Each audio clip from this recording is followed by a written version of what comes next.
3 cup പാലിവിടെ തിളപ്പിക്കാനായിട്ട് വെച്ചിട്ടുണ്ട്. പിന്നെ ഇതാ 1/4 കപ്പ് സാബുനരി ഒന്ന് വേവിക്കാനായിട്ട് വെച്ചിട്ടുണ്ട്. പാലിലേക്ക് ആവശ്യത്തിന് പഞ്ചസാര ചേർത്ത് കൊടുക്കുന്നുണ്ട്.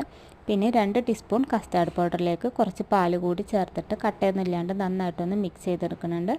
പാൽ തിളച്ച് വരുന്ന സമയത്ത് കസ്റ്റാർഡിൻ്റെ മിക്സ് പാലിലോട്ട് ചേർത്ത് കൊടുത്തിട്ട് നന്നായിട്ടൊന്ന് മിക്സ് ചെയ്തെടുക്കുന്നുണ്ട്.